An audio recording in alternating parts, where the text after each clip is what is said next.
Everyone who's gone to a public school has had at least one bus driver, and if you haven't, feel very lucky.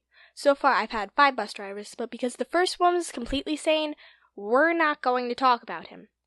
Okay, so, before we start, you have to understand how stupidly my school is set up. The schools go kindergarten to 4th, 5th to 7th, an 8th, a 9th, and then a high school. They all got separate busing like this.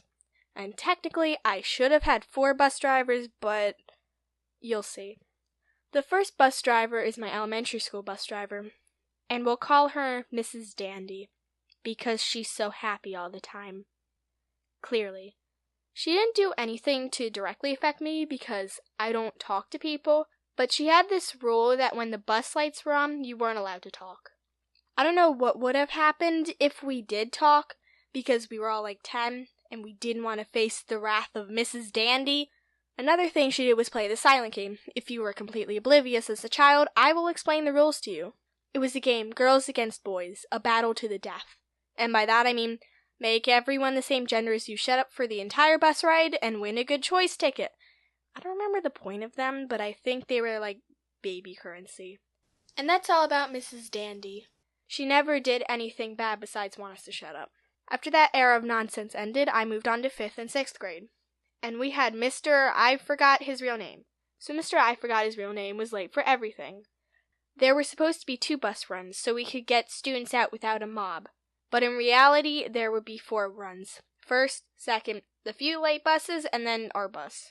I remember sitting in the lobby for a full extra hour waiting for the bus. Sometimes he was so late, teachers would be leaving the building before us. Get back in here, I'm not staying in this school alone! When he finally did show up, he would, quote, unquote, speed down on 2 wheels. If you think he's bad, my 7th grade bus driver. Let's call him Mr. Sam. We're gonna start with some of the minor things he did.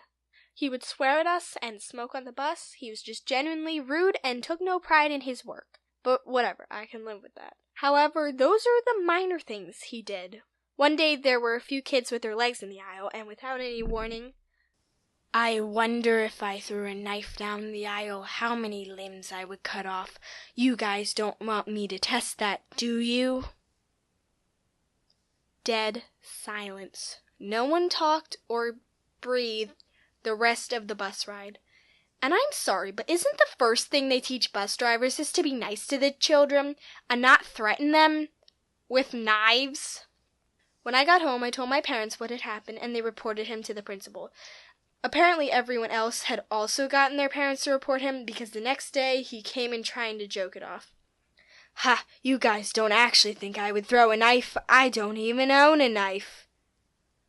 He didn't show up the next day. But then we got a new, better bus driver.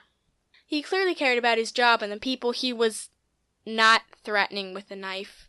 He was really friendly and always talked to us. But then he hit a freaking car! Ugh, can't I get one bus driver that knows how to do their job? Thankfully, no one got hurt from the crash. I'm still salty I had to sit on the bus for 2 hours.